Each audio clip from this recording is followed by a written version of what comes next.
బిడ్డలు. అప్పటికప్పుడు ఉన్న వాళ్ళందరూ జిల్లాలో జనగామ అంటే తెలంగాణ సాయుధ రైతాంగ పోరాటానికి నాయకత్వం వహించింది, ఊపిరులు ఇచ్చింది. ఈరోజు ఈ జనగామ తెలంగాణ రాష్ట్రానికి, భారతదేశానికి, ప్రపంచానికి ఒక చరిత్రను అందించినటువంటి ప్రాంతం.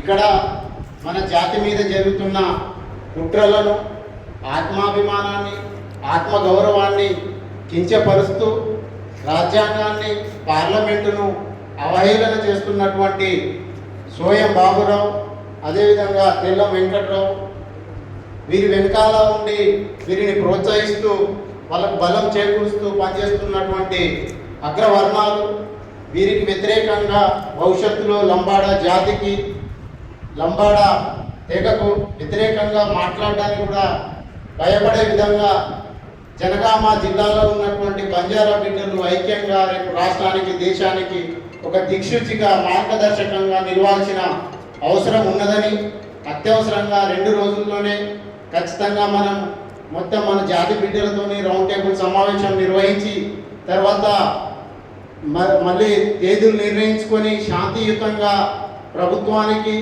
ఇక్కడ ఉన్నటువంటి రాష్ట్ర ప్రభుత్వం, కేంద్ర ప్రభుత్వం ఇచ్చే సుప్రీంకోర్టుకు సబ్మిట్ చేసే దాని ప్రకారమే కోర్టు నిర్ణయాలు ఉంటాయి. కాబట్టి మన జాతిని చైతన్యం చేయడం కోసం జిల్లాలో ఉన్నటువంటి తండాలు, గ్రామ పంచాయతీలు అయిన అన్ని తండాలలో భవిష్యత్తులో మన కార్యాచరణను ఎట్లా తీసుకెళ్తామని చర్చించుకొని ఇప్పుడు ఉన్నటువంటి జాక్ ఏదైతే ఉందో చర్చించి భవిష్యత్తు కార్యక్రమాన్ని రూపొందిస్తుంది.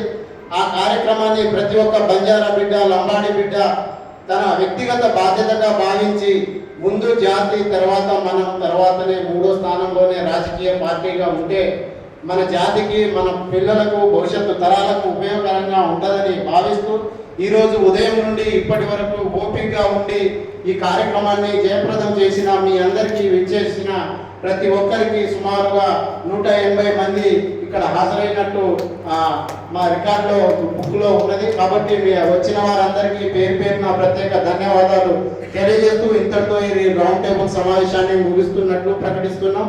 ధన్యవాదాలు.